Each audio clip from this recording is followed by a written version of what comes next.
Good. And we're pretty much live at this point. It hasn't showed up, but it's like on a 3-second delay. So there it goes. All right. Hello, I am Zach. And I'm Steve, and welcome to With Thunderous Applause, a podcast where two friends with differing points of views talk about current events. Today we're talking about homelessness and housing, and we're just going to scratch the surface, I believe, right? No, I don't imagine we could get very deep into it. Yeah. We have we have some TED Talks queued up, so Yeah, that's the level we're aiming for today. right. And we'll do a check-in first, but let's be real, TED Talks are somewhat decent depending Yeah, on yeah. the subject matter. I think they do a lot of self-help kind of fluffy bullshit that's just oriented towards conditioning our brains towards corporate capitalism or whatever. Yeah, basically towards accepting the situation you're in rather than becoming violently opposed to it.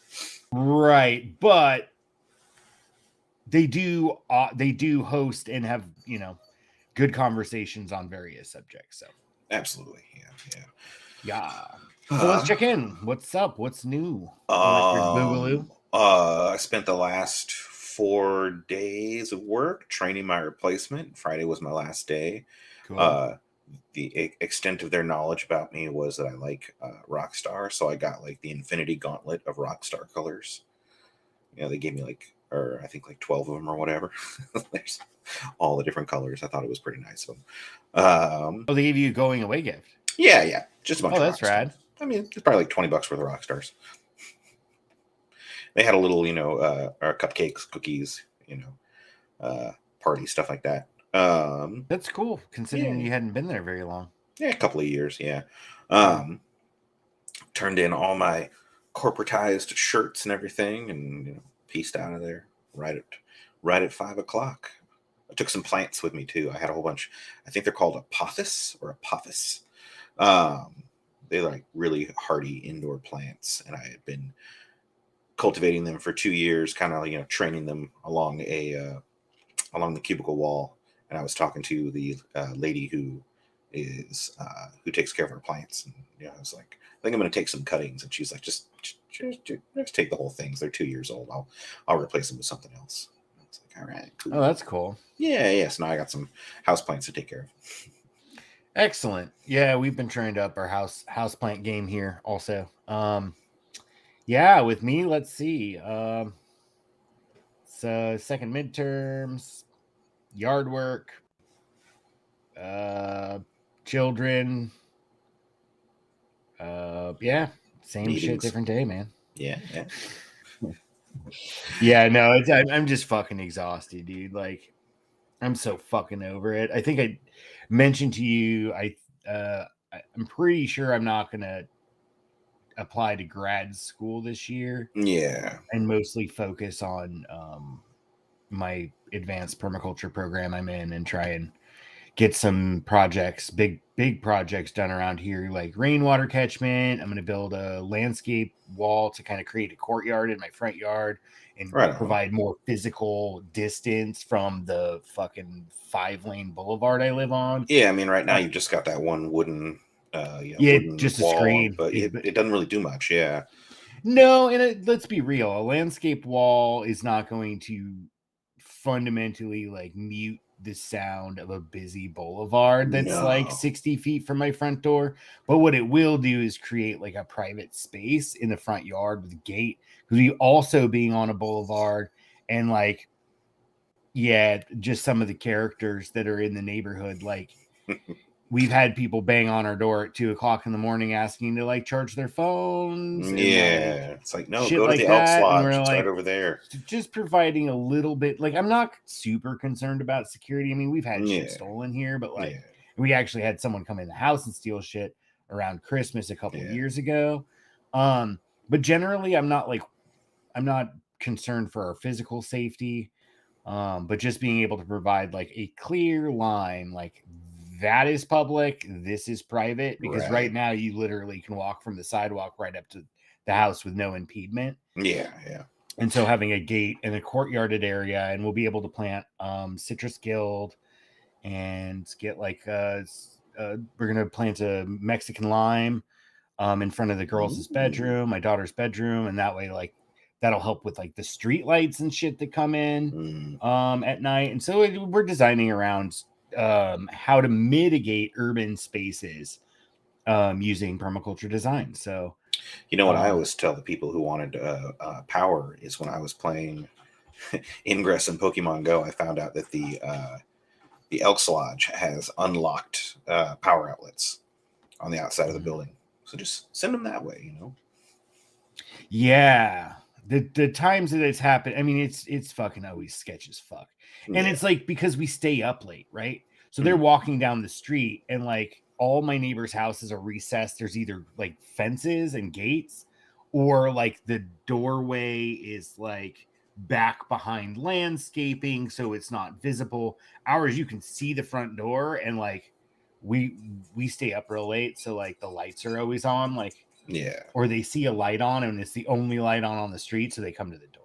Yeah. So having like a fucking gate there, and then like a sign that says "piss the fuck off," and another sign that says like you know, a clear line so that police know that like, hey, my fucking private property starts right here. Because as of right now, technically they could just like, well, I can see this from the street, so I'm allowed by law to go there. Yeah. And so making a clearly defined private space so that random ass people and cops don't come to my door would be nice. Yeah. Not that cops come to my door often, but fuck the police. Yeah. Hence why this is not a children's show. No, it is not. We were discussing that. No, we don't lick boots. That should have been the name of our fucking podcast. My we just be like, we are not bootlickers. With thunderous bootlicking. My fucking landlord licks boots. That's for damn sure. I'm gonna get him some from Goodwill as a going away gift and just label it for licking. Oh, your landlord? You mean the property manager? Yeah. Yeah, just bootlicking the fucking owners or whatever. God damn. All right, homie, let's roll that first one. Let's get a conversation going about homelessness. Get that bean footage going. All right, we got it. Last year in America, 3.5 million people didn't have a place to sleep and were considered homeless. That includes 1.5 million children who didn't have a place to call home. These are kids like 6-year-old Maria, who has 2 little sisters, a backpack, and a pencil, but no bed.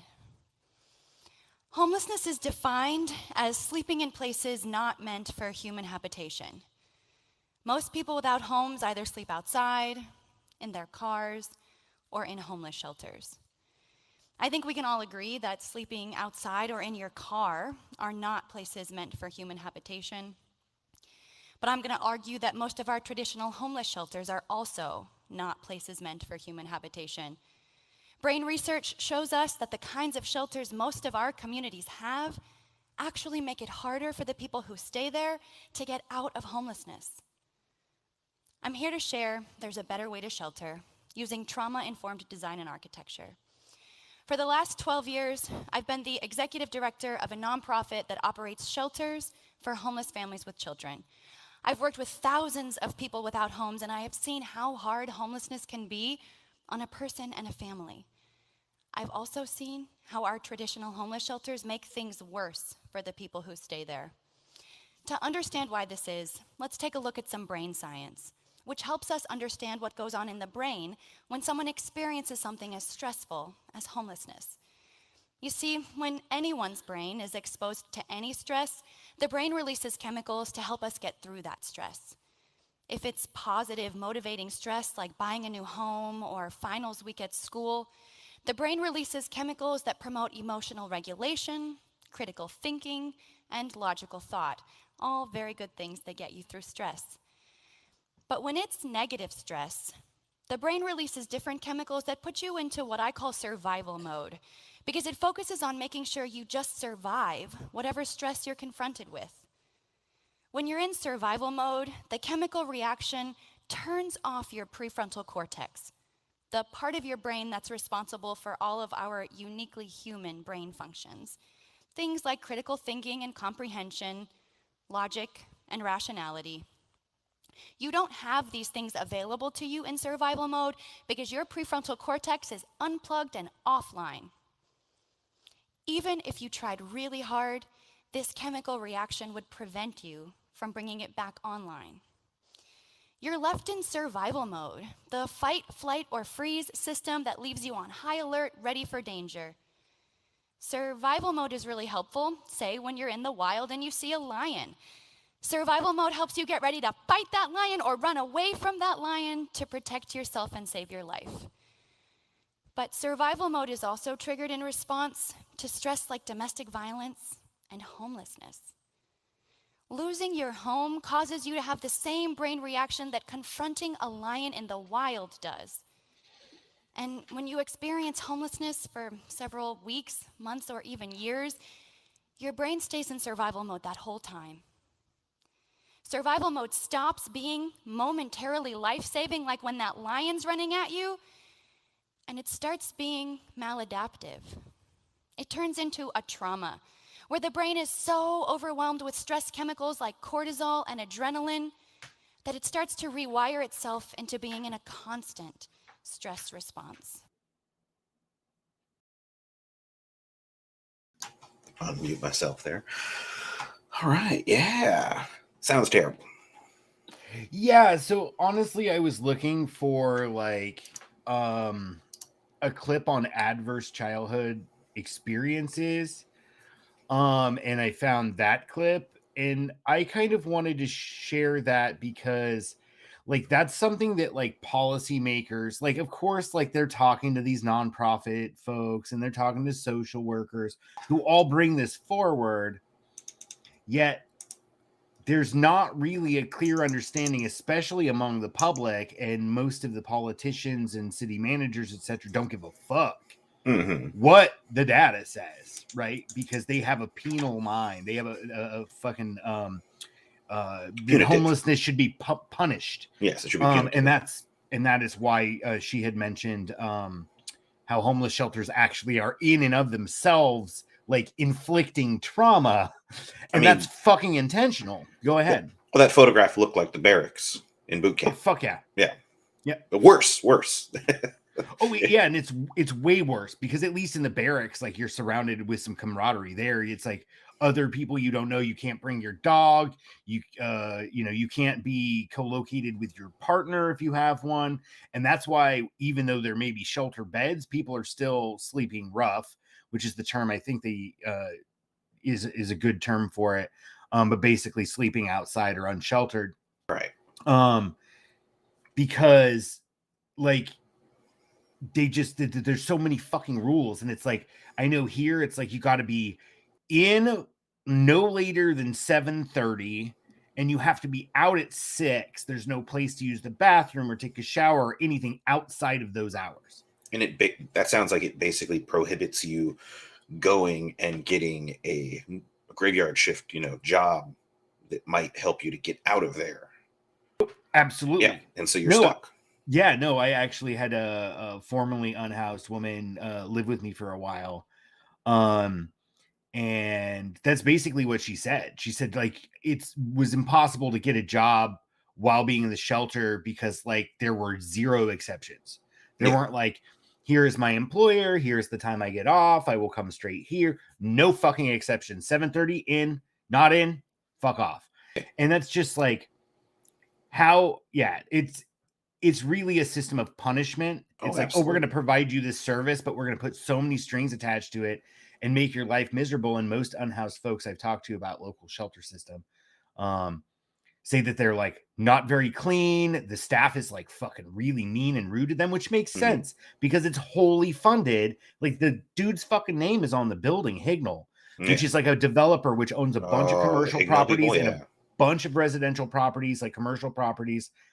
And of course, the dude that makes all the fucking money, like squeezing people, and fighting against affordable housing, is the guy who puts his fucking name on the shelter. Well, and he puts his name on the shelter, so he's like, "Oh, look at me! I'm doing philanthropic work." Don't come after a tax me. write-off for fucking for causing a problem or whatever, and fuck that shit. Yeah. Like at any rate, the whole point of shelters being trauma, I think, is a misunderstood thing, or rather not understood at all, or not computed in people's minds. Because like it's hard enough, like being unhoused, like, but to like have no option that like provides you a base level of dignity Well, and is even worse. well, it's Go pretty ahead. terrible because so often when you have public policies and stuff like that, you'll have all the people who decry, the children. Won't you think about the children?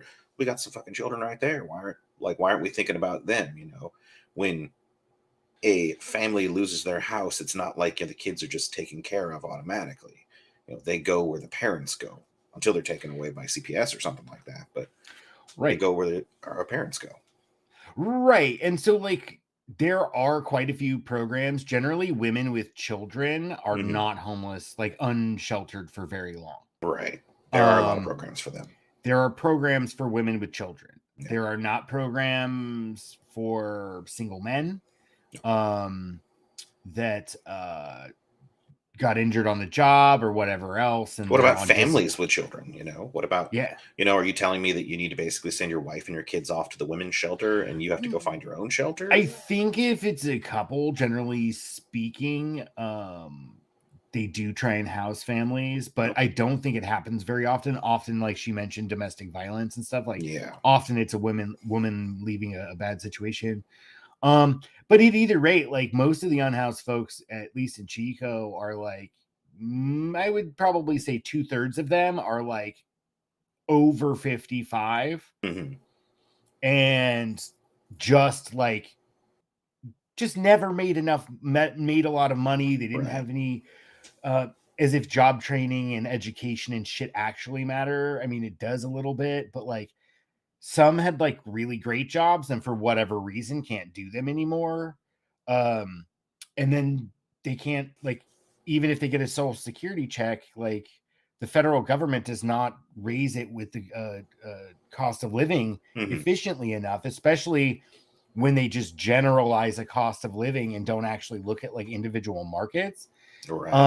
And you just can't afford it. One guy that he was in and around a shopping center on my side of town. And so I'd go check in on him periodically and give him $20 or, buy him a sandwich or whatever. And he and his wife, like he was like 62 or something like that. But he and his wife were able to rent an apartment. When she died, he didn't have that second social security check. And so he's like, I get a social security check, but like I could find a room for $750, but then like, what do I eat? And how do I keep the lights on? And you're like mandated to have electric service. Like I'm required by city ordinance to like have trash service. I'm forced to buy trash service, which it makes sense because it's a nuisance to have people be like, oh, I'll take it to the dump next week, and it just fucking piles up. I get that. Right. At the same time, like, well, that's what fines exist for, though. You fine people that don't. and do even it. then, Yeah, that's just I'm gonna take it to the dumpster behind Safeway. Right. We should just have a central trash collection. That's what they do in Spain. A friend of mine is a dual citizen, and he's like in his neighborhood in Spain. They have a centralized dumpster for like a bunch of different, and they're single. I mean, they're row houses because it's right. Europe. It's Spain. They don't do single family homes, but they just have like a centralized dumpster. And not only does the trash company, which is municipally owned, right, come and pick it up every single fucking day. They don't just pick it up like and dump it like we do here. No, they take the whole dumpster and replace it with a new one. Yeah. And not a brand new, but you know what I mean? Like they service it and they clean it back, more importantly. That's the ticket. And then they bring a brand new clean one and they pick it up every single day. So like, and I think periodically, like every couple months, a crew will come by and like pressure wash everything. Right. And so it stays super fucking clean. Yeah. And the garbage gets taken. So there's not like me where I'm like, oh, fuck, the garbage usually comes at 10:30 in the morning. I didn't put my can out the night before and they decided to come at 8. Yeah. And so now I just like, okay, I guess my garbage isn't getting picked up this week, right? Yeah. Because they decided to come early. It's not like that. They just, if you miss a day, take it out, it'll be taken away the next day, right? And honestly, it's a whole nother conversation to talk about how we need to reduce waste. Well, not only that, but everything that should be municipal. Like in Chico, water is owned by a private company. Oh yeah. And serviced. Trash is the same story. Like, this should all be run by the city. What the hell am I paying you taxes for? Police. You pay taxes for police to round up unhoused people that can't afford housing, because all of your policies are oriented towards attracting fucking boomers from the Silicon Valley who are selling a house they bought for like a fraction of what it's worth back in the 1970s, selling that, making like 800 grand, and then moving here and buying a house for $500,000, driving up housing prices. And then they come in here and they fucking complain about homeless people. Yeah. It's like, fuck you, go back to the fucking Bay Area. I don't want you here. But guess what? That's what they want, because if someone buys a house for $500,000, like, they make more in taxes. And what can they do with taxes? They can do public works projects, because we still have not broken the habit of like Easter Islanders building fucking head statues, or like ancient pharaohs putting all these societal resources into basically fucking, dick measuring contests for all intents and purposes. Idolatry and nothing more. It really is, man. Like, it's just fucking, and we haven't got around it. Everybody wants to be at the ribbon cutting on the big, beautiful, brand new building, and it's just like, the building we had was functional. Yeah, you're like, that bridge over there. That bridge is falling apart. You want to fix that for me? No? Okay. Oh, that's the federal government's responsibility. But look at our brand new public works building. Yep. You get to pay for that on your property taxes for the next 40 fucking years. Congrats. Hey. There was another point I wanted to make, though, about what she said. Not just how like homeless shelters are trauma inducing in and of themselves, but she mentioned like this idea of fit for human habitation, which I'm glad that she, and I think this is our only clip of this, right? It is, yes. Which is fine. But that kind of idea, fit for human habitation, because like people like are sleeping in storage units, and I would agree that's not a house. No. But like, what is housing? And I think that's part of what I wanted to get out of a conversation about housing, is that like housing fulfills the basic biological need of being able to regulate your body temperature. Yeah. I mean, that's what shelter is, right? Yes, absolutely. Like, sure, in our society, it's also a place to accumulate a bunch of fucking shit you don't need. Pursue the American dream. Right. But the basic need of shelter is to like help you regulate body heat, and also a bit of dignity, right? Like, you need that social kind of benefit of having the dignity of being housed and the stability of being housed. But like this idea that like that we could not just convert a bunch of fucking storage units into single pod units, and then have a centralized like kitchen, like bathroom, shower, whatever, have a centralized like service area, and then everybody just has their own pod. Like, that to me is shelter. Is the old Sears building at the mall still empty? Dude, I mean, it's like every Spirit. Fucking city in America has got, it's not, I don't think it's Spirit Halloween yet. Okay. But like every shopping strip mall and like mall has like vacancies everywhere. Cause like COVID, but also just because like we just keep getting squeezed by the fucking ruling class, and like people don't have disposable income to go spend money. So because housing people again people in Chico, and I've been a housing advocate in Chico for a while, and like in Chico, like we identified several neighborhoods where like it's like 85 to 95% of the people that live in those neighborhoods pay more than 60% of their income on housing. So, and of course the cops hate those people, and the business class hates those people too, because they're the poors, right? Yeah. And they want to live in this universe where everything looks like fucking Roseville in the Galleria Mall, which like boggles my mind why you would want something like that. But though in those neighborhoods, like where if you spend 60% of your money on housing, Like, and then fucking healthcare costs keep going up, and just like go to the fucking dentist, it's like that's $250. Mm-hmm. We'll see you in 6 weeks. It's like, bro, I literally No, cannot you won't. come. No, you will not. I can't come as often as you want because this shit's fucking expensive. I show had up all the time. insurance, and I had dental insurance. It's a convoluted, overly complicated system where you think you're covered, and then you find out that you're not, because there was something in there that said like you're limited to this much per person, but also this much overall, and you exceeded your overall amount, even though that one person only got, say, $1,000 worth of work so far, but you're limited to 3,000 overall, and everybody else has already had work for the year, so you owe us $600.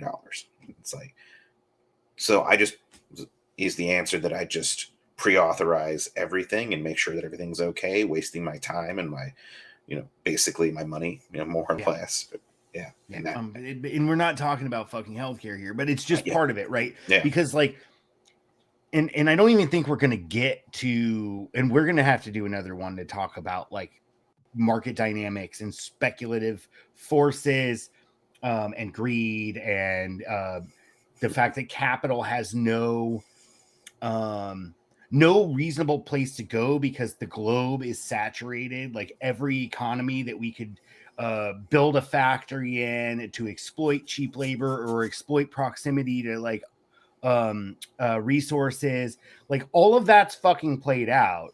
We're literally making capital is like, what's that? We're literally making up fake universes in order to have more places to put capital. Like, yeah, exactly. Making up meta and all that crap. Metaverse, just to have more places to park your money. And that's exactly what it is. So with housing, and this is why we saw it kind of like towards the end, we had that in the 80s and 90s, and globalization was ramping up, and like there was all this capital crossing borders and shit. Mm-hmm. And then it kind of hit like a rut. It's like, well, we need to, by design, we have to continue accumulating. But these markets are tapped. Mm-hmm. We've done what we can. We've exploited the resources. We've exploited the labor, blah, blah, blah. Where does our excess capital go? So it went back. And that's really a major factor driving gentrification, and driving the expansion or the explosion of housing costs. Because now you got fucking Wall Street hedge funds that buy up houses. I read this really great book, and the title is escaping me right now, but basically like it was all about just a handful of people and companies that were responsible for like most of the pain felt by Americans in 2008, like homeowners that like lost their houses and shit, all sorts of shady stuff. But anyway, like they're just fucking gambling, dude. And it doesn't fucking matter that the family has lived there for 40 years and that's where the baby was born, and the grandkids have come over for every Christmas, and you have all these memories and stable housing. They don't give a fuck. No, capitalists don't give a shit about your family history. If it sits empty, it just goes on our losses side, and it offsets our taxes. Yeah, you can write it off on your taxes. Boom. So we don't care. And there's like, there was this house around the corner from me, and I'll wrap it up because I know we have some other shit to get to. There's this house around the corner from me that was like fucking vacant, bro, since I like moved here. Yeah. So like, I mean, I lived here before, but when I moved back in 2016, this house was empty the whole fucking time. I'm pretty goddamn sure it's been empty since 2008. Mm-hmm. There'd be someone there occasionally. I thought it was being squatted. It's a nice little cul-de-sac, like right by the high school. And it was a nice looking house on the corner. Well, I'm pretty sure that they either like it got burned down by people squatting in it, or if squatting. Yeah, it's squatting. Yeah, trying to find shelter, right? Mm-hmm. There's a fucking house vacant for 5 goddamn years. You go to the city and you're like, use eminent domain. Absolutely not. We will not take property. We need housing. There is a house that is not being used. If private parties cannot use their assets in a socially productive way, they don't fucking deserve to have them. Plain and simple. That will actually be covered. Take them. Yeah. Take them as what's his name? The comedian from the Dollop podcast. We talk about him occasionally. He said something to the effect of like, it's all these like Kmart went out of business. because it was looted, and that's a whole nother conversation about how Yeah. that happened. But anyway, Kmart obviously went bankrupt. Well, one of the things that Kmart does that a lot of other large retailers don't do is own land. It was an old model from like, the 70s or whatever. Right. That you buy the land. Now it's like they just lease space in a mall that's owned by a development corporation, right? Like, but they own that land. But now there's like a long-term legal thing, and it's like they went vacant. That's like a 30,000 square foot building, bro. Oh, they're huge. Like yeah. you could turn that into like what's called like a single occupancy. SRO, I think it's called, single resident occupancy or some shit like that. And just basically turn it into like a transitional shelter that's like everybody gets their own apartment, and it's just like built inside a warehouse. Right. And for a fact there's already a whole bunch of homeless people around that Kmart anyway. So why not just move them into the Kmart? Right. And that's the point, is you go to the city and you say, use eminent domain. And like, I even gave a speech to the city council talking specifically about that building. And I was like, do y'all know what happened? Like Kmart was fucking looted, like straight up looted. Like, and the people that took charge, like, were like, if you put me in charge, I will make sure you as shareholders are enriched. And then we'll fucking take every asset the company has and put it at the high end of the bankruptcy proceedings, so that all of the workers that like, oh, sorry, you don't get paid for your last week of work because we don't have any money. Well, in the bankruptcy proceedings, they would be low. They would feed low on the scraps. And so they fucked over like communities all over the place, and tens of thousands of people, I'm sure, employees. Oh yeah, absolutely. And so like, why not be like, okay, well, we're not going to get like absolute restitution for the crimes committed in destroying that company and destroying jobs, etc., so forth. But what we can do is take that fucking big, beautiful asset and turn it into a fucking like a transitional shelter and a transit hub. The transit hub, North Chico Transit Hub is on that corner. So you could take some of that land and actually build a nicer transit center. Yeah. Dude, there's all sorts of shit, but they fucking won't use eminent domain because they're all ideologues. They don't think that government should do that. Government's job is to take taxes, to pay cops, to break the heads of homeless people and shoot unarmed black men. It is not the government's job to provide fucking social welfare for people. And I'm starting to get upset. So maybe we can... we'll play the next one.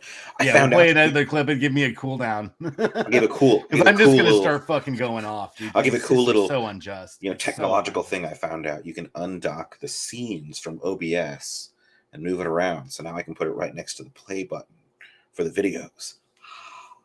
There's a little bit of lag in between the options. So now we'll see less lag, hopefully. Hopefully. All right.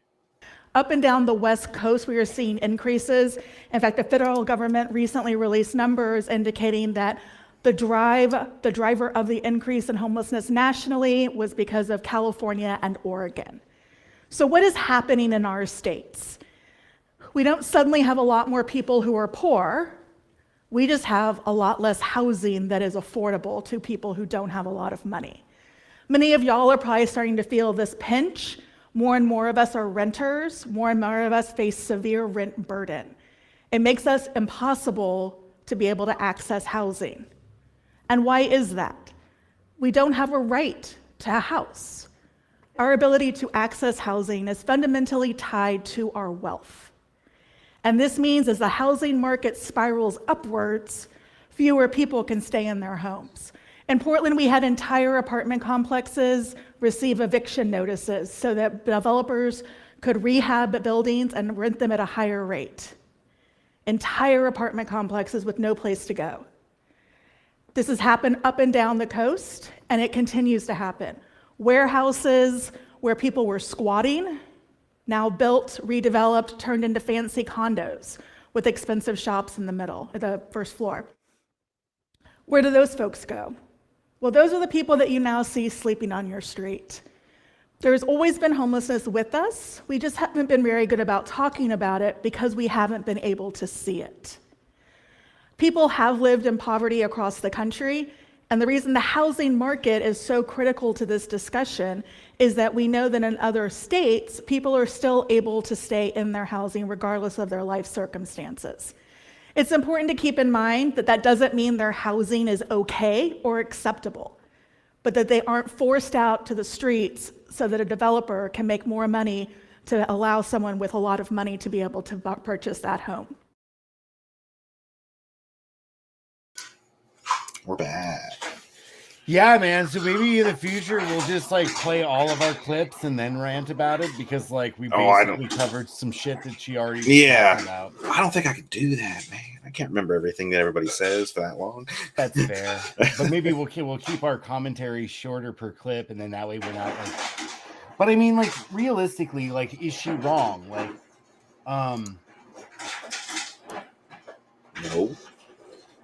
I mean, so one of the things that I kind of one of my go-to examples, right, is West Virginia, because I looked it up. Because everybody, like, you know, being in doing some housing advocacy. I don't want to say I'm in housing advocacy because there's many people who work a lot fucking harder than I ever have in that field.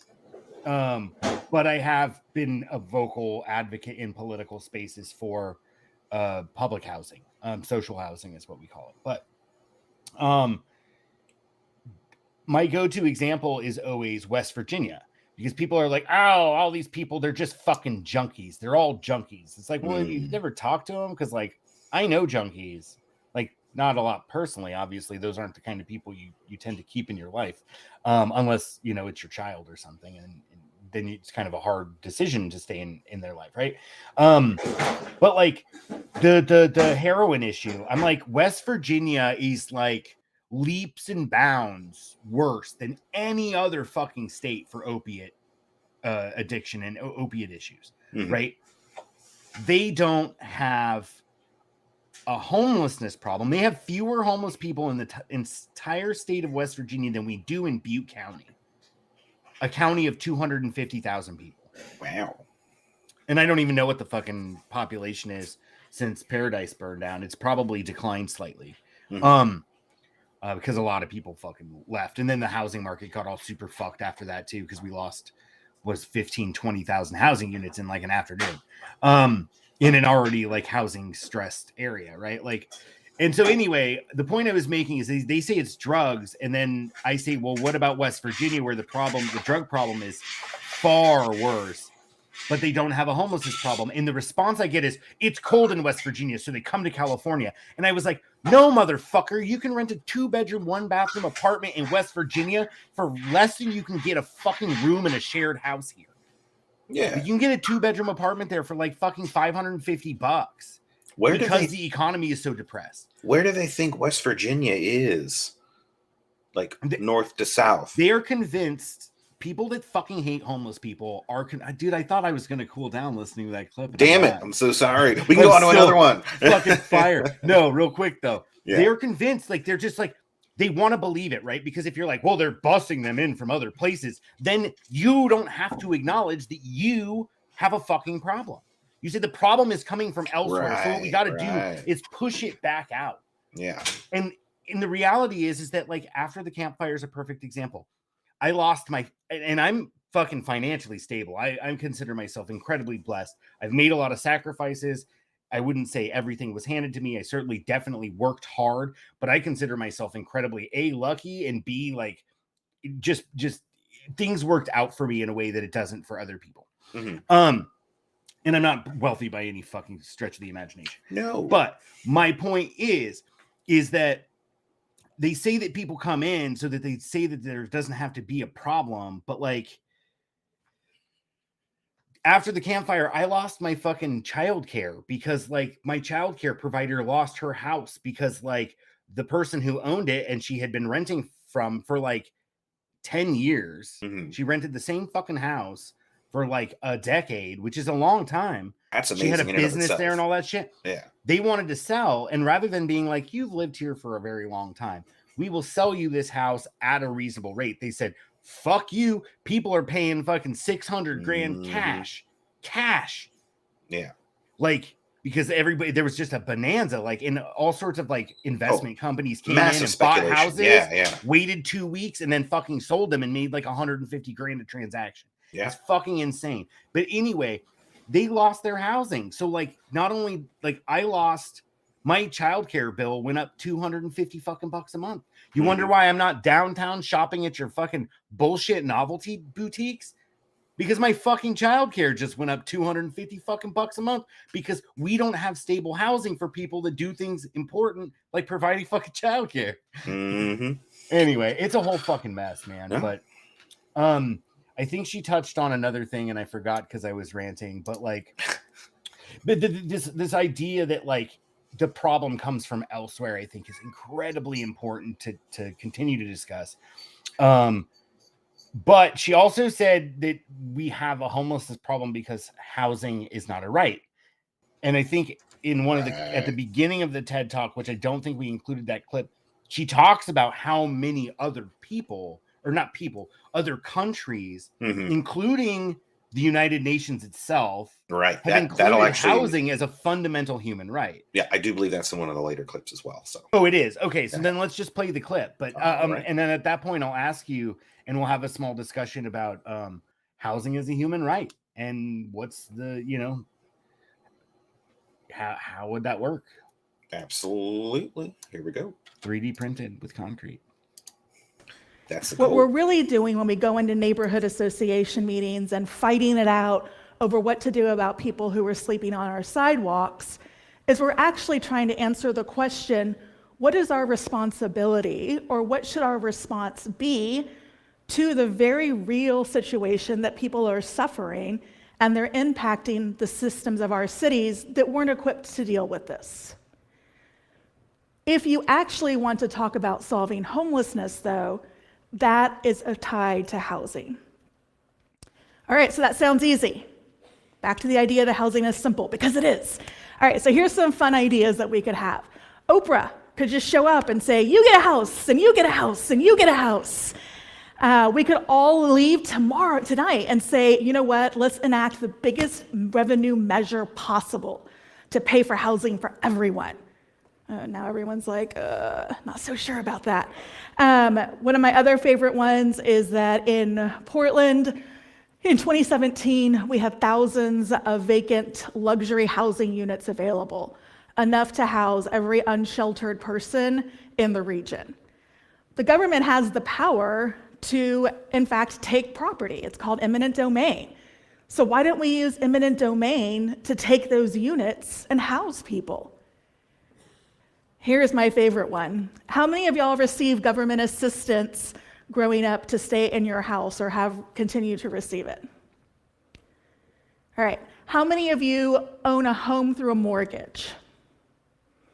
And you claim the mortgage interest tax deduction? Yeah. Congratulations. You are the recipient of the largest federal housing assistance program in the country. The mortgage interest tax deduction is a $71 billion assistance program to help people stay in their housing. 90% of those benefits go to people who make $100,000 a year or more. So let's repeal that. Let's repeal that indeed. Yeah, dude, serious, man. I was talking about eminent domain earlier because, like, it is so fucking simple. Like, it's not, like, it's literally in the Constitution for a fucking reason. If we can take treated lands from indigenous people to build a fucking dirty oil pipeline, why can't we take unused fucking property to put people in housing? Like, it's the fucking logic of the system, dude. Like, this whole fucking thing has got me fired, bro. Like, I was actually really mellow. I'm gonna have to smoke a big fucking joint after this and just bring myself back down to the level, man. Because I'm like fucking on. I'm up, man. I'm fucking up, bro. Yeah, well, it is one of the topics that you are close to. So I mean, yeah, that's for makes real. sense to me. And I thought a lot about, right? Like, so I kind of lost my train of thought. Well, it's such a simple thing too. I mean, really, eminent domain is incredibly simple. Super. Land not being utilized, we gonna take it. We gonna utilize it. Like what? And the beautiful thing about eminent domain is that, like, the taking is compensated. Right. It's not like I mean, I would love it. Like, after the fucking Mexican Revolution, they just took all those out, the whole hacienda system, all the fucking big Spanish land holdings, and they said, nah, that's not yours anymore. Boom, broke it up into a bunch of pieces so that people had the land base to support themselves, their families, and their communities. Right? Mhm. We're not even talking about a fundamental revolutionary fucking taking and redistribution of land. We're literally just saying, well, you may not want to sell it, but you're going to sell it to us, and we're going to Right. give you a fair market rate, which is Right. fucked because market prices are all driven by Super speculation. high. Yeah. So we would be paying market prices to purchase, but in my opinion, far better use of government money than fucking cops and electric charging stations or whatever else they fucking pet project, ice skating rinks in the fucking valley where it never freezes, whatever they want to spend our money on, my money on as a taxpayer. But at any rate, like, the whole the thought I lost on the West Virginia thing is people say it, you know, coming here, and it's like, it is not. And she says at the very beginning, the whole like thesis of her talk is that, like, the solution to housing is really to homelessness is really easy. Houses, it's called yeah. housing, Yeah. right? Like, and so this whole idea that it's some other, right? And like fascism is fed by this othering. And creating some external force that you can't control, that we need to all get together and fucking, you know, keep it out of our community because of our kids or whatever else, blah, blah, blah, blah. Whatever excuse they fucking make. The reality is that they want to live in a fucking fantasy where there is no decay of the capitalist system. They want to pretend that everything is okay because they don't want to look internally and be like, oh, literally, like, my husband could like get cancer and have to quit work to go on chemo, and we're gonna pretty much be on the brink of fucking harm. And his insurance is tied to work, so once he stops working, there goes the insurance. Right. And so, and then, you know, like anything else, like I said, like, could you imagine, like, if I was not in my financial position and I had like a job that was, I liked the job and it was an okay job, but like with the expensive childcare, like, and regular, like, all of the other fucking utilities continue to go up pretty much every year. And so, like, imagine you were like, I have $300 of surplus and I budget really tight, right? And then all of a sudden your childcare goes up $250. Like, you're now like, oh fuck, man, I hit a pothole because the roads aren't maintained, because we spend all our money on fucking cops and the roads aren't maintained. I hit a pothole. I blew a tire. Why is there a pothole there? Because all of these big rig trucks that help companies locally make profits don't pay for that resource. We pay for that resource for them to use to profit themselves, to take that private profit. And then they fucking destroy the road with their fucking lorries. And then I get a fucking blown tire and a fucking pothole caused by a fucking big rig. And now I can't pay my phone bill. Oh, I guess my phone gets turned off. And to turn it back on, they charge me an extra 50 fucking bucks. Oh, I paid my electric bill late. Oh, they slap a $25 late fee. Oh, I fucking accidentally overdrafted trying to buy fucking groceries. The bank charges me 35 bucks. And then it's just this fucking spiral, and it all happened because, like, we've talked about in earlier episodes, like, incomes are not what they should be. We get paid less than we're worth. That is how employment works, right? But also because the housing costs keep going up, you might not have a surplus to absorb an emergency. And, like, go ahead, man. Well, housing costs are going up. You know, if every year your rental goes up $50, that's $50 you got to find somehow every month. Right. And you can't just go to your employer and be like, I need, $50 more a month. $50. Yeah. So I need more money. They'll be like, oh, that's nice. You can just quit and find a better job then, and we'll hire someone else for what you were. Yeah, just go find another one. Another job. Capitalism. Oh god. Yeah.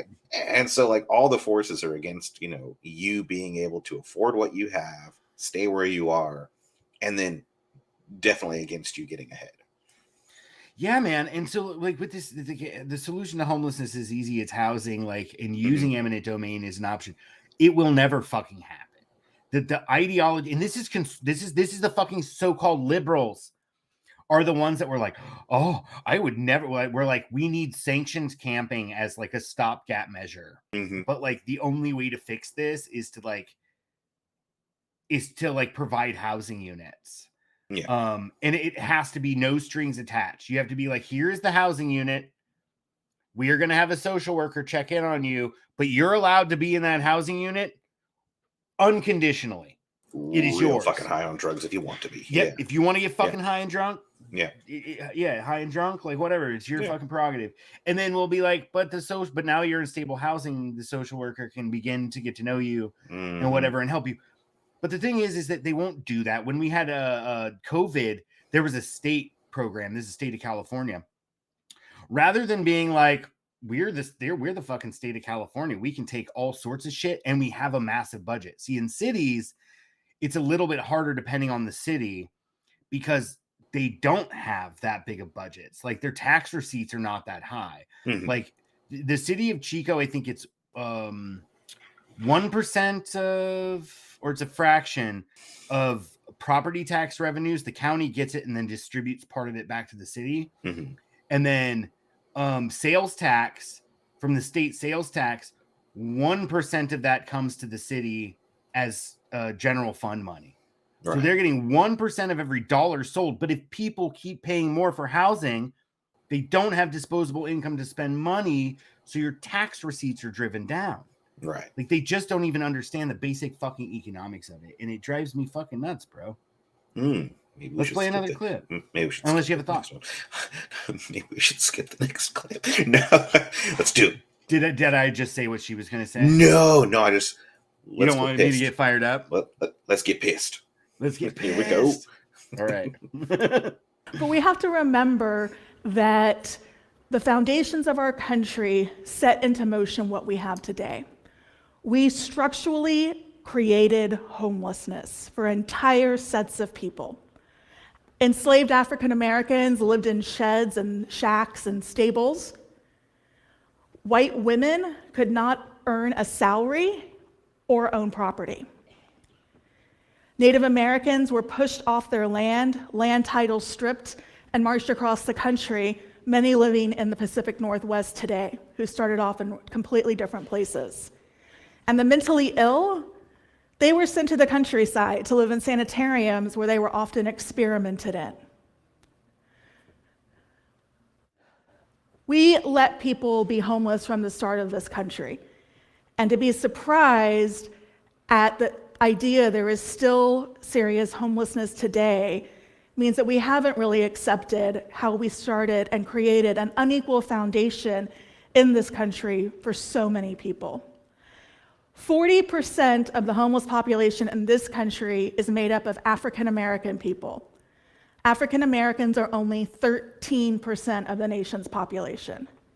Many of you will be shocked to hear that number, but none of us should be surprised.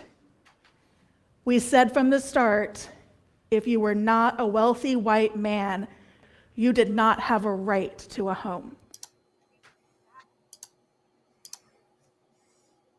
And that's it. Well, prescient. You got me. Yeah. I'm not a wealthy white man, though. No. I'm just a white guy. Just a white guy. Who made a lot of sacrifices. With no culture. Yeah, with no culture. And I made a lot of sacrifices. Yeah, absolutely. I fucking rocket shot at me. Yeah. It counts. I made some sacrifices. At any rate, yeah, so that fundamental inequity, I mean, realistically, like, it's funny that this doesn't make me angry because, like, it's just like maybe it's so institutional. And also because, like, I mean, it does make me angry. Don't get me all that fucking, but like, it's just kind of more of like a process of development through history, right? Mm-hmm. Like, So what she's doing is tying directly to, which we do locally, is tie anti-native vagrancy laws. The vagrancy laws around here were for native people and for Chinese people and people of Mexican descent, or basically Hispanos. And so we had vagrancy laws on the book. This was like in the 1880s, 1890s or whatever. That was like, if you're not working, like we can arrest you and detain you until we find your boss. And if you don't have a boss, then we'll put you to work. So it's just a system of like going and taking racial minorities and terrorizing them. And it was built around work and being productive according to whoever's fucking rules, right? Right. And so you see a direct connection between how unhoused people are talked about and how they're treated with this kind of more racialized earlier versions of vagrancy laws. And I ran for office a couple years back, the last cycle in 2020. And I did this policy series or whatever. And I had this professor from Chico State on. He's in the criminal justice program. And he said something really important to me, or really important rather, that kind of stuck with me a bit. But he was basically saying like, what makes someone criminal is like in the social mind, right? What makes people afraid of other people is literally just the interaction. So all a cop has to do is stop and engage with an unhoused person who's sitting on a curb, whether they are drinking a beer in a brown bag or not, right? All they have to do is be talking to them. And everybody that fucking drives by is like, oh, we have a fucking criminal homeless problem.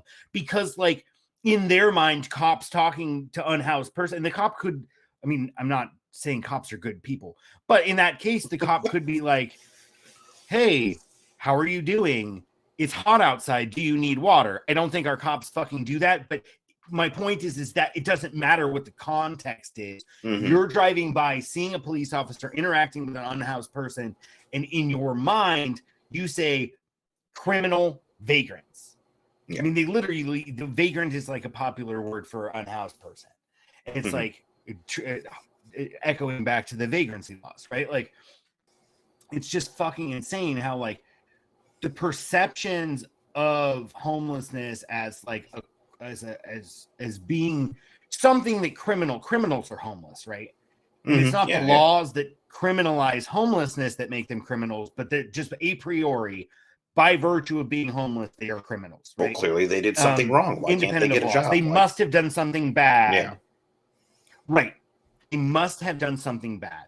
Even if that something bad was just not taking abuse. Reinforced in our mind. I was going to say, even if that something bad is just not taking abuse from a boss or a customer or something along those lines. Like, no, ma'am, you can't, talk down to or not having enough money to pay your fucking Cobra. Yeah.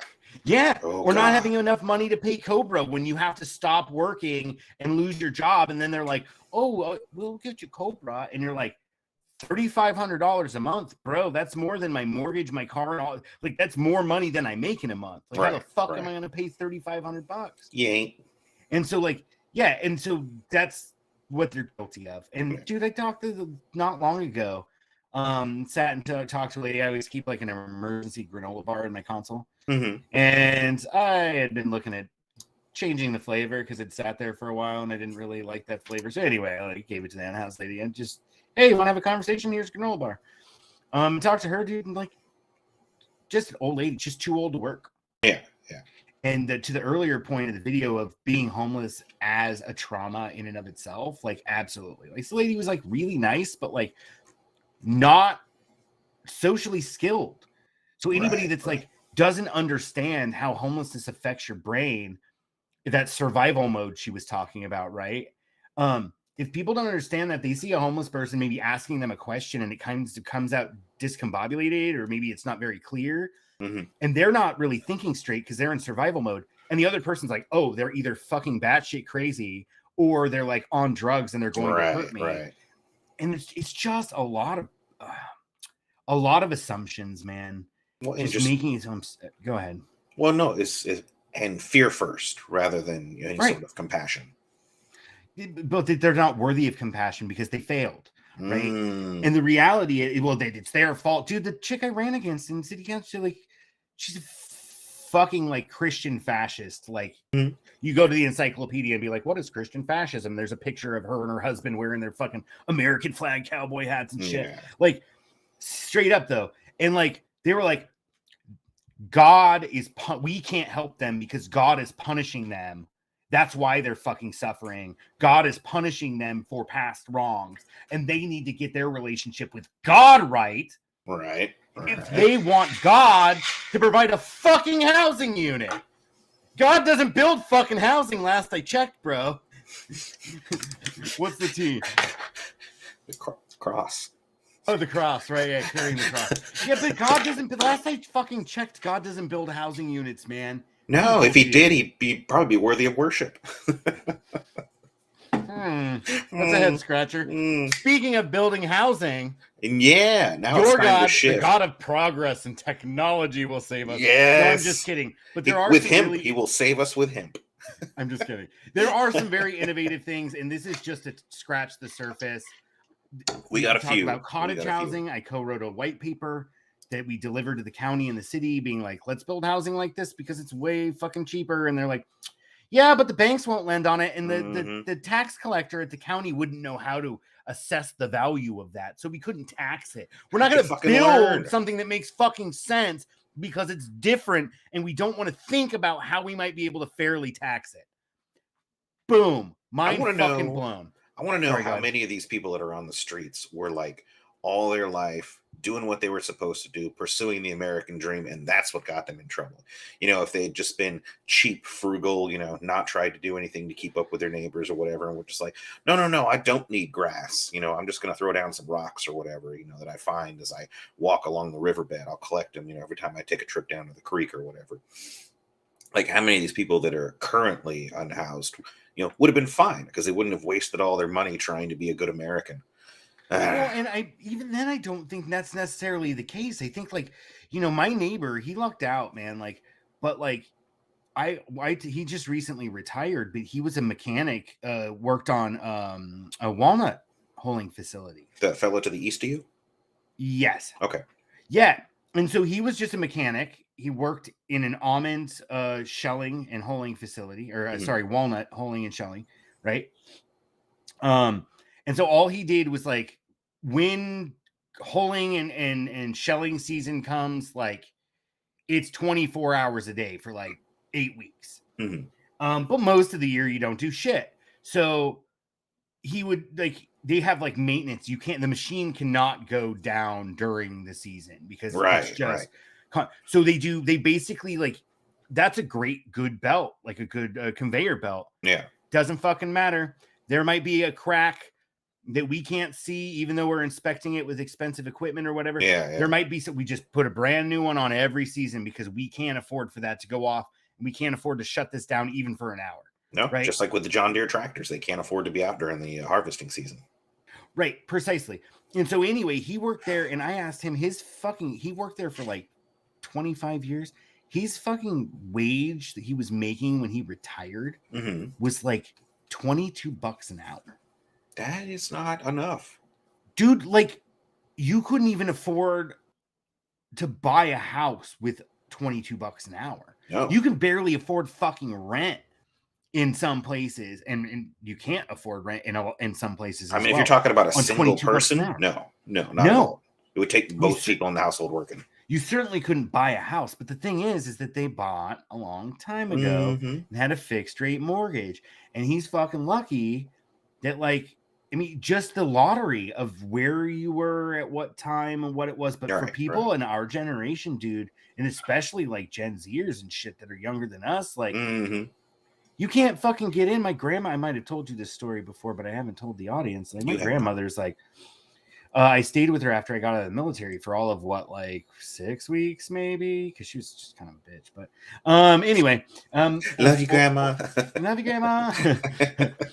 you frigid bitch. No, I'm just kidding. But anyway, I'm not kidding. No, I'm not kidding. Anyway, like, she's just like, we're like, oh, we're looking for housing, blah, blah, blah. And she's like, well, you can't have like what you want first. You have to get a starter home. That's what we did. It's like when you bought your fucking home in Long Beach, the federal government had a program of building fucking houses. Mm-hmm. They were building these little 2-bedroom, 1-bath places like you and Grandpa got in 1947. They were building those like fucking mad all over the Los Angeles basin. You bought that shit for like basically like 2 years' wages. Yeah. So like 2 years' wages amortized over a fucking 30-year or 15-year note or whatever it was at the time. Granted, interest rates were higher back then or whatever. Whatever. But the point being is that like 2 years' wages. 2 years' wages for most people now is like $60,000. That's like not even 10% of a fucking house. And that's if you have nothing, no other bills. But the cost of healthcare has gone up, and the cost of fucking childcare has gone up, and the cost of food has gone up. Yeah. The cost of transportation.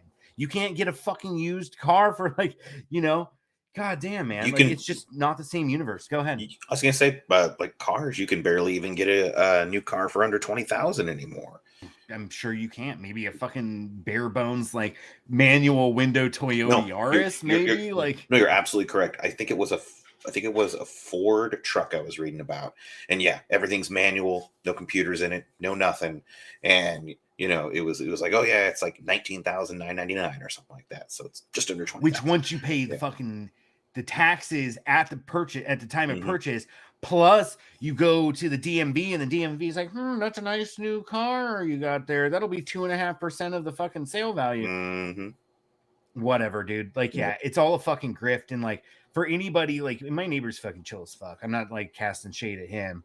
But like it's just a different world. Like it worked. You could make that work. And in his partner, it was like teaching part-time at the junior college or whatever.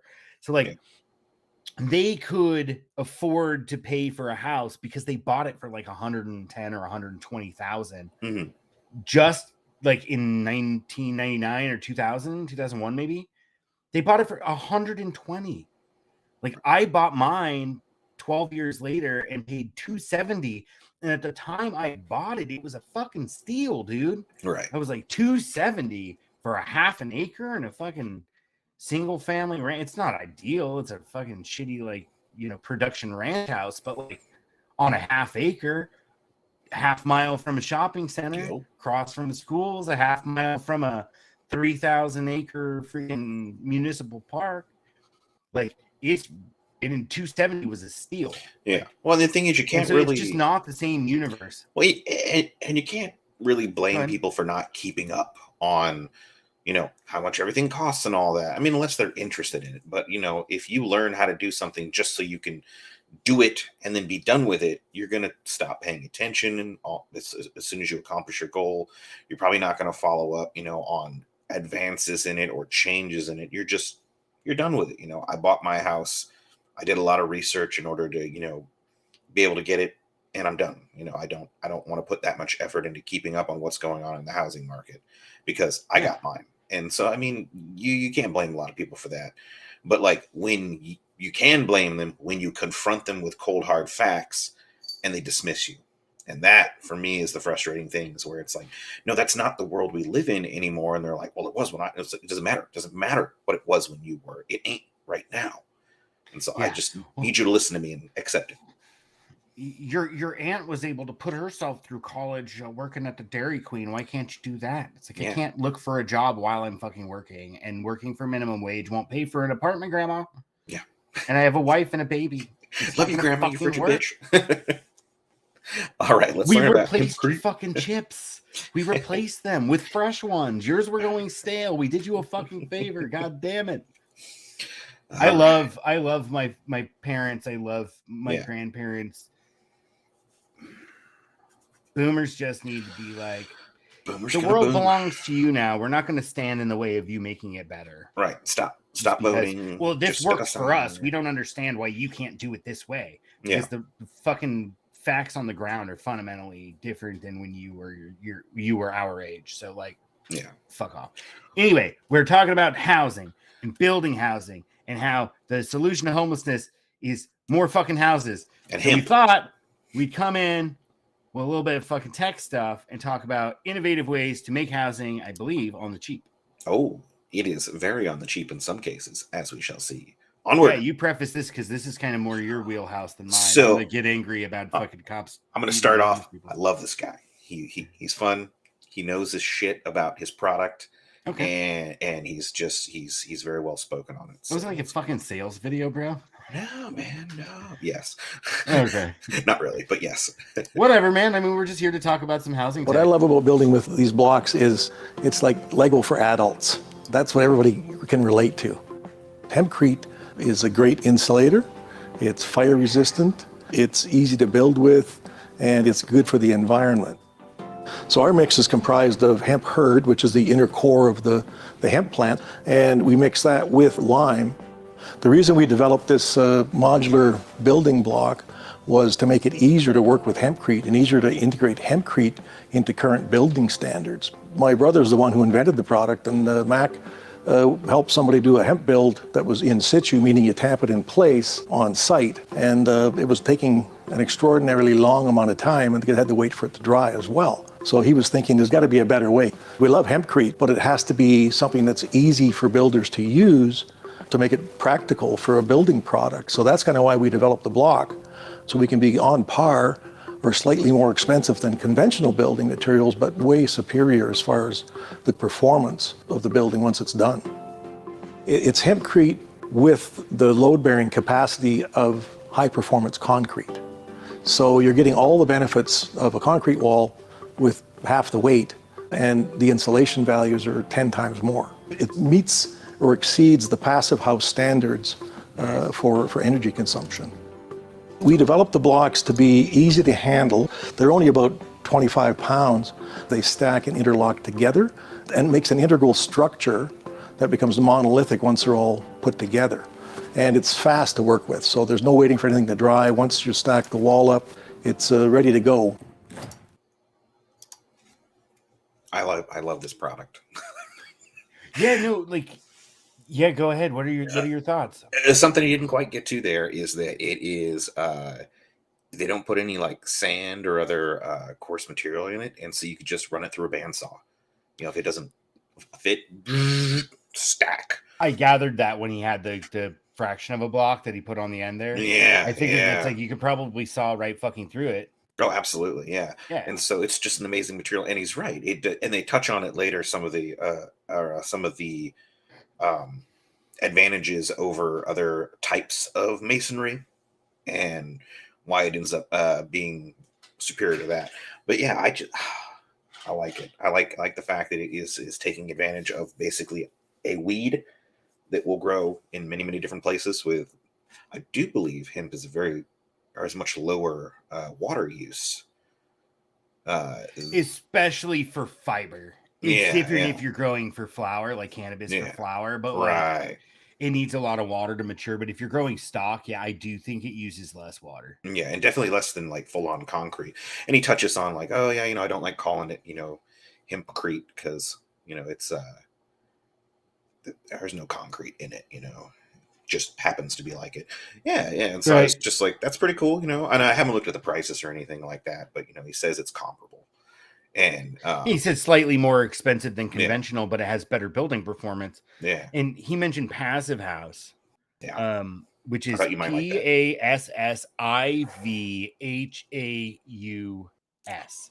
Passive House. And I believe it's either out of the Netherlands or Germany or something, but it's like an architectural building standard. In the United States, we use LEED, LEED, Leadership in Environmental and Ecological Design, or something like that.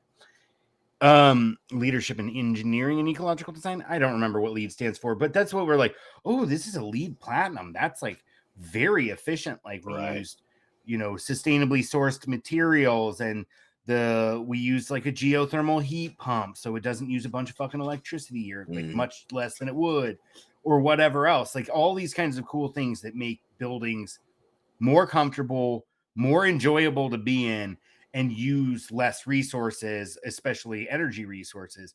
Passive House, like, is what it sounds like. Passive, like, they aim to be 100% energy neutral. And so, go ahead. This reminded me much of the Earth ships, how it has a lot of the the heat mat, or what was it, the thermal mass, Mhm. but minus the like packing a bunch of old tires with a bunch of dirt. Which is an incredibly laborious process. When I Yeah, found out, I was like, yeah. "Oh, these are really cool." Then you watch And someone you're like, never packing a mind. tire, Yeah, swinging a 25-pound sledgehammer at a tire yeah. full of dirt for like 10 or 15 minutes to get it fully packed. Yep, And for then you're one like, tire. I am not young enough for that. Maybe if I was in my early 20s, that would have worked, but not Well, fucking now. if you watch the videos about the Earth houses, of course they've got a whole bunch of young people that they trick to come in and do the Oh, work yeah. for them. Oh, do you want to intern with us? Yeah, Here, you, fucking swing a sledgehammer, you youngster. you have fun But with that, son. the thing is that hempcrete won't have thermal mass. He mentioned how light it is. Hmm. But what it does have is a bunch of fucking air. Hmm. And you could do something similar with concrete, or Yes. really with not like a concrete that has like a large aggregate, but like just sand Yeah. and cement or whatever. And you can use like basically it's an air hose and Hmm. dish detergent actually to Yeah. make a foam, and then you mix a kind of really thin concrete slurry, Right. cement slurry in with the foam, and it makes a really lightweight, very airy foamcrete. This Yeah. stuff, it sounds like, from what he said, and also just like looking at how they work, is going to have more structural integrity. Like the aircrete can be pretty brittle, and it's Yeah. hard to reinforce it because concrete is given its strength by its density in part. Right. Right. But like And aircrete is a good, also maybe even just for like not structural panels, but filler right. panels. Right. And that was the Go thing ahead. is I didn't have the time, Sure. unfortunately, to find a good video on aircrete, but I gathered that it was good for like sound barrier walls, good for areas where it's prone to fire and things like that. Just it's fucking concrete. You can't burn it. And so, areas where you have a lot of fires coming through, try to maximize your use of aircrete over uh, stick built houses. And Mm-hmm. with all the air in, it lowers the price, and so it can actually compete with stick built houses, especially right now when like lumber prices are very high. Right. Yeah, In the you mentioned that, and he I think there was a little part of that clip where he's got like a fucking torch on it. yeah, yeah. We've had this conversation too, having dealt with wildfires in Fires California everywhere. and paradise burning down, like losing 15 or 20,000 housing units in like less than a fucking day. Like it's fucking insane. But like, of course, you go to the county and you're like, we need to fix this, we need to do this, and they're like, well, we want to build housing now, and if we start Right. this, there'll be a process, and there's a meeting in 6 months when we kind of like review this stuff, and then we'll decide that we want to put like specific changes. It will decide at that meeting we want to make specific changes to the code, but that process takes a year and a half, and then we'll come back and we'll then have another conversation about it and then send it off for tweaks, but that committee only meets every 6 months. It's fucking insane. What I really like It's about insane. yeah, Sorry, go what I ahead. really like about this is the actual hempcrete itself is just there for the insulation and like to take up space. It's the actual like little green Lego bits like poking up that are Really? taking all the weight. And he was saying how uh, I, I really like how he talks about it because it's basically like in his mind, he's like going through the iterative process that they did in order to make these. And so he's talking about how, we tried making it out of plastic, but we didn't like the fact that it was one, plastic, and two, Plastics, yeah. plastic gets hot, plastic melts. And he's like, so, And it's super toxic. yeah, Either yeah, off gassing directly, like volatile exactly. organic compounds, or like if it burns, it's fucking super toxic. Yeah. And so he's like, so we ended up, I can't remember what the name of the product was, but they ended up using a similar thing that's more like molded and then cured. And while it's curing, it puts Like off a some resin of some kind. yeah. And so while it's curing, it'll put off some gases and whatnot. But once it's cured, it's done. And they do And all once the it's curing. encapsulated in that, it's Yeah. probably good too. Yeah, yeah. And so they're doing all the curing in house, and they just ship it off. It's much lighter than a concrete brick, and so it's I think he said 25 pounds per brick. And so Yeah. And yeah. with a system like this, you could literally have a dedicated facility like in each region Yeah, that absolutely. churns these out at a sufficient pace to build the housing you need. And like you could do like just row houses. I mean, especially when you're talking about as a solution, like there's a housing affordability problem, period. And I Right. think that's often missed by advocates for the unhoused, is that we get stuck in this kind of like, and this is a critique of myself and my friends, we get kind of stuck in this like, oh, but you know, they're just on hard times, or oh, you don't really understand how traumatic it is, or oh, like this is an old lady, it's not like a fucking junkie, or whatever, like, and constantly trying to appeal to people's like compassion, which like most people don't fucking have. Most people are just fucking sociopaths. Really, we live in a sociopathic society. It kind of demands it. Right. Capitalism demands that we're sociopaths. The ones who succeed are the ones who care the least about other people. But the point being is that like we can do all that, but really like we should be like, this is what we should be doing. We should be like, oh, check out this like new flashy technology. Like write the city council and tell them you want them to approve like this pilot project. And we're going to build like, you know, 60 housing units or whatever. I mean, it appeals to people's desire to be on board for a new thing, you know? So just be like, oh yeah, like you could say that you were one of the first people. You know? Yeah, there's an organization locally that did this. Like they spent so much, and I'm not casting shade at them. They do a lot of work. Earlier, when I mentioned like I call myself a housing advocate, but like there are other people in this community that work far fucking harder than I do. Like especially as of late, because I've kind of like had to remove myself from a lot of that just for my own like sanity. But yeah, I mean, they built these like they're fucking sheds, dude. There's no bathroom, there's no kitchenette. It's literally just a shed. Yeah. And like it was years of effort, and then they did this thing and they got all this stuff donated, and there's millions of dollars involved. They built 6 fucking sheds and they put them at churches as kind of like a community awareness thing to be like, we should build these. No one is sleeping in them. Right. Like it's fucking insane. Anyway, not to cast shade. Yeah. So this has been tried. I just kind of was like, we should just do this thing. It's been tried, but this would be great for people could pool their resources, buy a little patch of land, and build very inexpensive housing for themselves. Yeah. Because I really think that like our future, we've talked quite a bit about like how it's fundamentally different than before, and it's how unaffordable, and it's never going to be affordable because we're never going to get paid like what it would take to be able to pay for that. And you know, the Great Reset, and like no one will own anything, we'll all be happy. No, that's fucking real. I'm not conspiracy theory. That's what the world. I mean, imagine no possessions. I see why the conspiracy theories like are able to like take root. Yeah, because it's like legit. That's a pretty like. Where was your PR person that was like, no. Let's talk about like creating new avenues of prosperity. Like people be like, yeah, I like prosperity, but you're like, good. You will own nothing and you will be happy. Well, I mean, like, what the fuck? Well, think like it's already in progress. You don't own movies anymore. You don't own songs anymore. You rent them or you get them by watching ads. Like it's already in progress. Why is it so unbelievable that like everything might go that way? Well, and I mean, it's already that way. I mentioned earlier in the previous TED Talk clip, she mentioned a housing burden. That's the federal government term for spending more money of your income on housing than you should by their metric. And that's what I was mentioning earlier about like those neighborhoods in Chico where like 95% of people rent and pay like 60% of their fucking income or more on housing. Like it's just that's ridiculous to me. I spend a lot, but not that much. And I don't. If I can't have my beer, I will riot. Take away my beer. It's a very volatile situation. I drink bourbon out of a plastic bottle these days, bro. But like, I drink vodka mixed with Powerade. It's delicious. Excellent.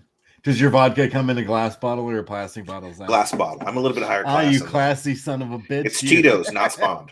It's a damn I get mine vodka from the fucking CVS on the bottom shelf. Comes in a plastic bottle. It's like I watched you do it. $13 for a fucking half gallon. Did you ever make it through that bottle we got you? What's that? Did you ever make it through that bottle that we got you? Oh, I did. That was very, very good fucking whiskey. Thank you. Yeah, that was fucking. I think I might have kept the bottle just because it was. No, it was like I need to know what this is. Shit. Yeah. But I was like, holy dude, this is like we buy Bullet because like they have it like we used to buy more Bullet. Now Brooke doesn't drink quite so much, but like We used to buy bullet because you could get the half gallon at Costco for like $32 or something like Yeah. that. But then like I drank the shit that you guys got me, and I was like, oh dude, this is like You've ruined me. Fuck you guys. a million times better than bullet. And Yeah, you know. yeah. Oh man, like we can get a 750 mil or of Tito's for like $27 at Costco. And then we go to the Food Max and it's like 32, and it's like being ripped off. Something's wrong with the system. All right, we got a little bit more from this guy. He talks more about some of the properties. Cool. Yeah, so let's watch. Let's do it. As you stack them up, they're actually fitting on the sockets inside the supports. It's not resting on the actual hemp material. So that way you get a very even wall going all the way up to the top. There's an art to doing masonry, and you don't have to have that skill to do this with our blocks. They're self-leveling in effect compared to masonry courses. You cannot use hemp line below grade because it will decompose. So what we did is we developed a product that can be made out of either recycled plastics or out of soybean oil to create foam. And so what we did is we've got a waterproof block, just like our hemp blocks, that you can use below grade now. And it's super light. Same thing, goes up real fast. You finish it like it was insulated concrete form, except there's no concrete. So you just stack the blocks up, put your skin on the outside, you're good to go. And it's super insulative. It's got like an R70 value on it. Holy shit, dude. R70, that's fucking bananas. Yeah, I thought you That's might like fucking that. rad. I'm interested now. Fuck, dude. Yeah. The soybean oil, that's very water intensive. But But you know, like, it's funny. A lot of people are like, "Oh, all these soybeans, they just go to feed your cows and your pigs." It's like, actually, soybean oil goes into human food, and the byproduct of that gets fed to animals. Yeah, it's basically that a soybean fucking mash. soy is not. I mean, I'm sure there is soy that's grown for animals, direct consumption. Yeah. However, most of the soy consumed by animals is actually a byproduct, a waste product of oil for human consumption and or industrial use. Yeah, I would that's not cool. consider. Go ahead. I was gonna say that's cool then. Okay, cool. I wasn't sure. I'm not up on soybean. Well, soy is bad. I mean, all fucking industrial ag is fucking toxic, dude. Like, even organic ag at an industrial scale is not good for the planet. Right. Period. But cost benefit and kind of just coming at this from like the least harm or harm reduction or whatever. Like, if you have a soybean oil brick that doesn't rot and won't grow fungus or molds, and like it can go below grade, and it's right. It's quick to produce, and therefore on the back end it's affordable housing, more housing units more quickly for less cost. Then I would say that that's probably a benefit. Plus, most soybeans are done in rotation with corn. So like corn is a product that'll go into animal feeds, but something like 45 or 50% of the corn grown in the Midwest goes to ethanol. And we burn it in our gas tanks to pretend that oil is not as expensive as we addressed in last week's episode. That's a terrible way to go about it. If you wanted to do your entire economy based on ethanol, you would fail. Oh no, you absolutely couldn't. And we're not going to talk about biofuels right now. But like my point being is just that, like, yeah, it's fucking insane. But they grow the soybean in rotation because the soybean is a legume, and so it fixes nitrogen, and there's benefits.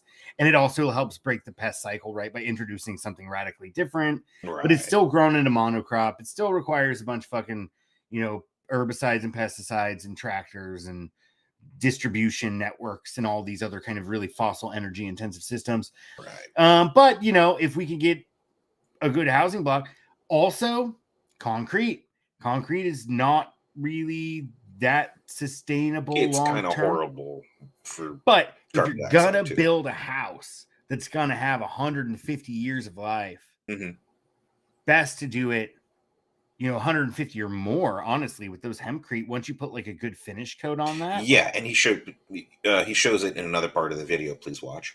And you can see that they do on the external side. It's like how you rough up a metal if you're going to spray paint it. It's kind of like a rough layer where you can spray plaster on it. Yeah, I figured they looked kind of rough, and I figured you'd Yeah. probably just do a smooth finish, like a lime coat or whatever. Yeah, Or exactly. plaster coat. Yeah. I got Interesting. What do you another got here? one. I got another one. I think you're gonna like this. This Is this the 3D printer that uses the ice cream dispenser? Yes, but Okay, cool. more importantly, it's in situ.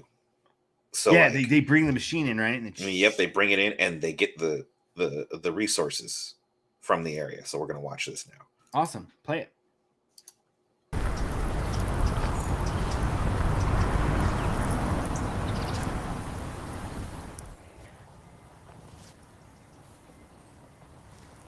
So we take directly the earth by the place here. And so every time you have a house, 3D printed one, you have also a small lake. So you have a small lake because you took the earth to Directly. build a house. Yeah. So whenever you build an earth house, you're always going to have a lake. Yeah. Your quarry. Yeah. Yeah, it's kind of circular because the rooftop collects the water. And so when it rains, the water is collected here and returned directly to the small lake you have and can also use to cultivation. And so we have here fish also. So like a sort of ecosystem.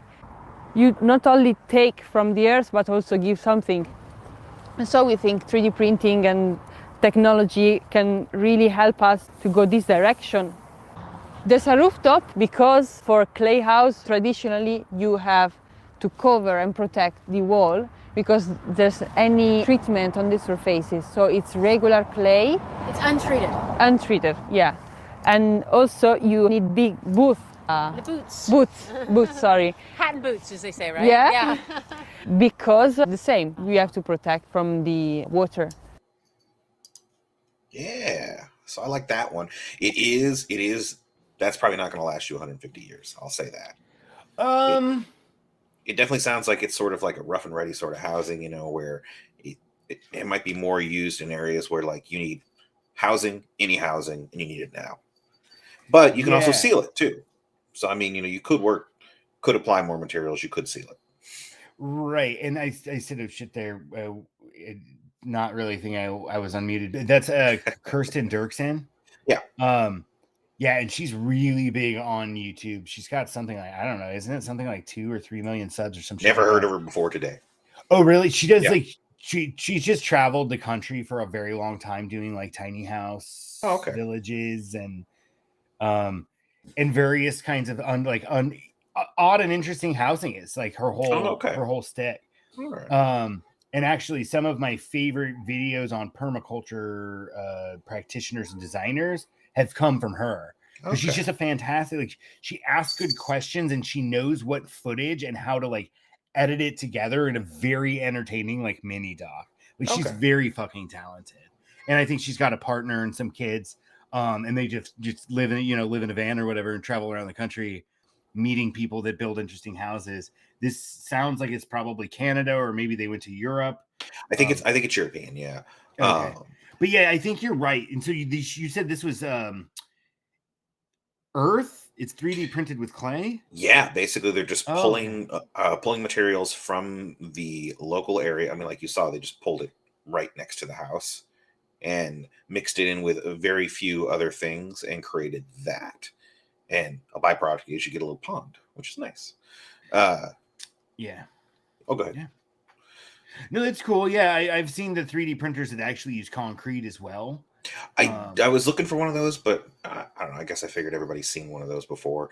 Maybe I don't know. I think it's interesting though. I mean, I'm not a huge fan of technology. Like that hemprick kind of thing is cool because then you could have a centralized bring them, and then you could put up housing really quick. Right. You're talking about like dragging this big machine and making this novelty house, like maybe not so much. We'll actually see the 3D printers working on the next clip. Cool, and this will be the last one, right? It absolutely can be. There's a fungus brick one. It's very, very early in the technology. Fun to watch. It's in the show notes. Yeah, always put all the videos in the show notes. Is how we run it, and that way people can watch hopefully watch the ads and Yeah. otherwise support these other people that we basically please. steal from, because it's our whole thing. It is. We are bad people. Please do watch it though. Yeah. So this bit is a bit more about the technical end of it. It talks about geopolymers. Okay, so this is a scale model. You're making small versions. It's more about like how when they are going to a new area, they request like soil samples, like can you get us like a 50-gallon drum of the available soil so we can like figure out what we need to add to it. Yeah. So all right, away we go. Cool. Material. What are geopolymers? Let me ask to Massimo. Not in English, so subtitles. So it's an alkaline reaction, traditional use also in the past. Cos'è questo? Queste sono ricerche su vari materiali. Stiamo cercando dei geopolimeri, è come si chiama, noi lo chiamiamo cemento verde. Poi il cemento si ottiene con una cottura a 1500 gradi, quindi hai una grande emissione di CO2 proprio per il processo. Invece il geopolimero non è altro che trovare due componenti che si miscelano assieme, che creano una reazione naturale, è un po' il processo della pietra, solo che si ottiene miscelando terre particolari che vanno cercate. Da qui credo che avremo delle belle possibilità, innanzitutto perché ti permette di fare degli oggetti che hanno una caratteristica simile all'oggetto cotto. Questo per dire è un'argilla che dopo viene cotta e non è un geopolimero, questa è cotta, a bassa temperatura ma è cotta. Questa invece è fredda, è reazione fredda, però questa è a tutti gli effetti anche più robusta di questa. E quindi è tutta una ricerca, è il cemento verde. Per esempio questo è un geopolimero per me molto interessante, perché il problema della stampa 3D è riuscire a ottenere una polimerizzazione o un cambio di stato del materiale in dei tempi adatti alla stampa. È chiaro che se si cambia di stato dentro l'estrusore devi buttare via l'estrusore, no? Questa è una pompa. Yeah, that's interesting. Yeah. I'm glad you shared that, because that's kind of the ones I've seen where like these, they kind of just like almost like a cake frosting tube or whatever. Like yeah. And the shape that he seemed like they were making, like you can make like dome shapes. Yeah, later in the video, very stable. Go ahead. Yeah, well, and later in the video, it actually shows how there's like that one and the first one were necessarily dome or at the very least circular shape, just due to the limitation of one printer. And so they show one later in the video, or maybe it's in between these two clips, where it is two working in tandem and timed so they don't overlap, and you get what is effectively like two mostly domes that end up are connecting are together into one larger structure that is still structurally sound. Yeah, I find it all fascinating. There's all these tools. I mean, obviously concrete is quite expensive. But there's all sorts of building. And one of the things that I also wanted to take out of this conversation, going back to the, what is fit for human habitation, right? That whole idea. And this idea that the solution to homelessness is building housing. And the reality is that like it's entirely it entirely hinges on like the permitting bureaucracies, the code enforcement or whatever, just deciding that this is the way we build housing. But why are the codes set up that way? Right. Because 100 years ago, we had to make a regulation for production housing. So we literally like hamstring ourselves and make it more difficult to be innovative in providing adequate shelter, right? We make it difficult to do that because we've prioritized stick frame. Because why do we do that? Because the person who owns the construction company can set a crew up, do it really fucking fast, the construction company makes money, the developers make money, the banks have more houses to fucking lend on, so they make money. The county has more houses to tax, so they make money. And when it all boils down to it, like, the only thing preventing us from building more housing, and this is a kind of like a libertarian, I'm obviously like an anarchist or whatever, anarchist socialist, or libertarian socialist, sometimes called, but like, here's the libertarian element. It's the fucking regulations. Like, Right. Too many. We need regulations. We need to be able, consumers need to be able to have some kind of guarantee of safety of product, right? Mhm. Like, you can't just build a house and have shitty electrical and then it burns down and kills a family of 5, right? Like, Right. but we should be able to permit people to build their own housing, Mhm. or we should be able to develop code for building using fucking, most humans have sheltered themselves in fucking existing caves, Mhm. right? Or in like earthen housing. Right. Like, Hobbit holes. I mean, sometimes there's subterranean. The indigenous people where I live, the Machuca tribe, they built like partially subterranean, and then they used cedar poles, so it was part wood but partly in the earth. Mhm. That was adequate. One woman TED Talk mentioned how like we did this whole thing and homelessness because we took them from their land. The reality is that people know how to house themselves, dude. Like, I'm in fucking Afghanistan and I'm looking like around the countryside and being like, well, I mean, it's not the fucking Holiday Inn, but like the family has a fucking place to get out of the rain and the wind and the snow, right? Like, and they built that with their hands, right? And like, there's methods of like dry stacking rock. If we want to build them faster, we can do concrete, or like the concrete masonry blocks that can, like the hempcrete, be created in a centralized place where you have an economy of scale and efficiency, but then distributed to where you actually want to build your like building sites.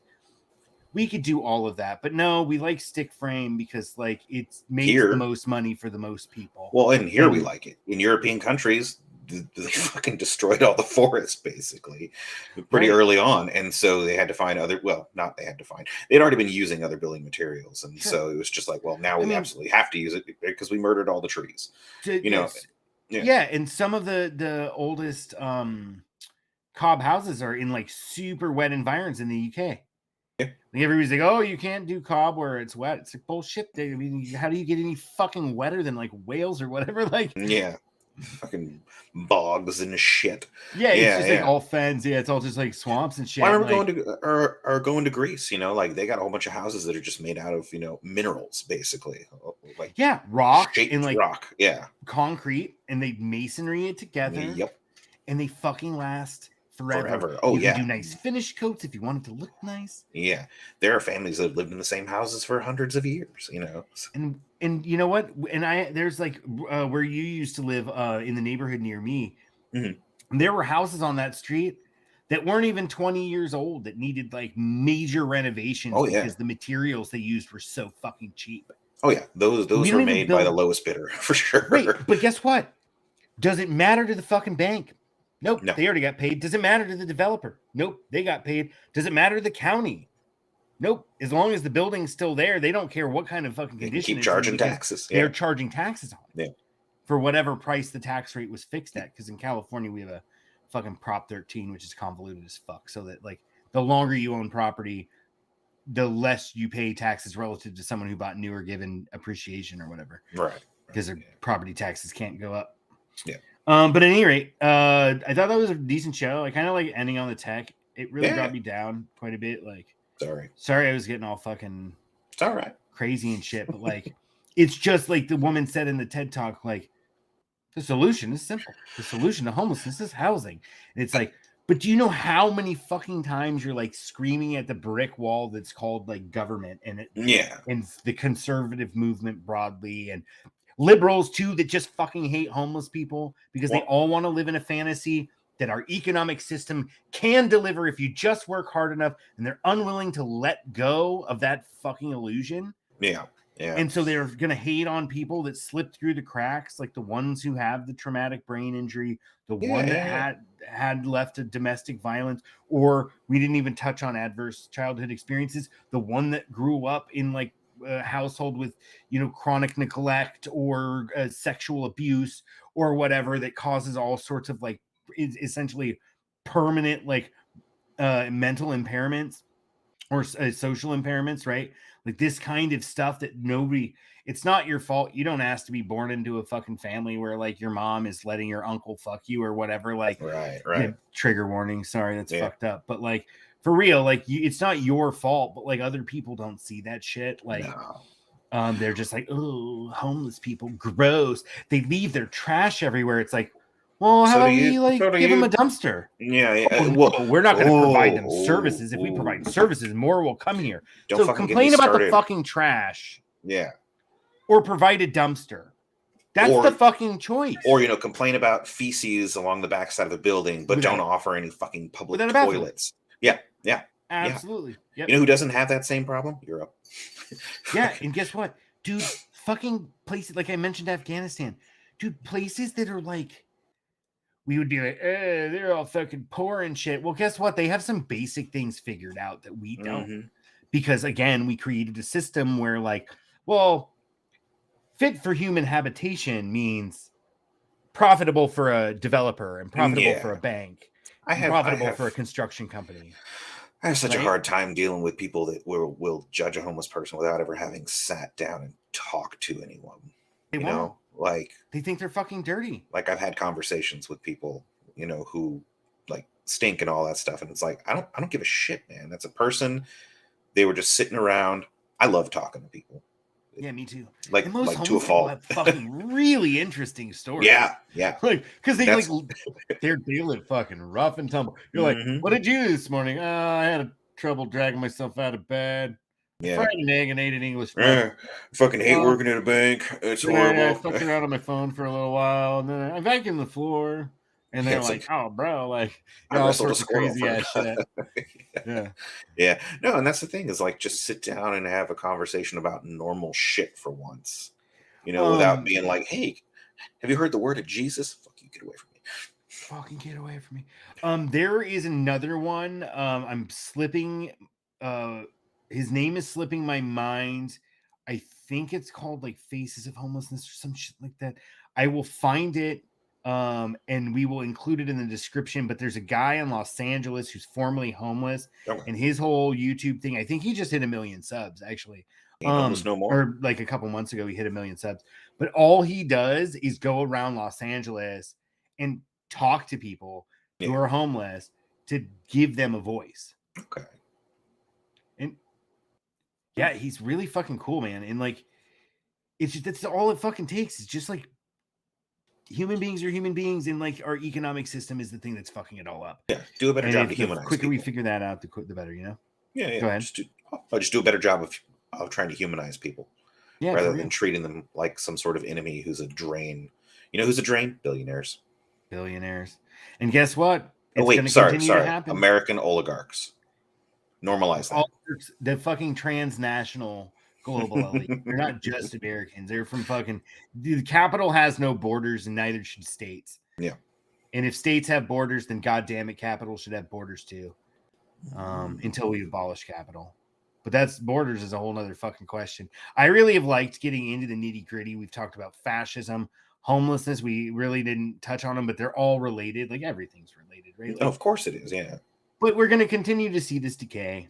Yeah. Because the system is not sustainable and we've reached ecological overshoot. And even if we had infinite oil, we can't afford to fucking burn it. The atmosphere cannot take more pollution. And so we're in a period of major transition.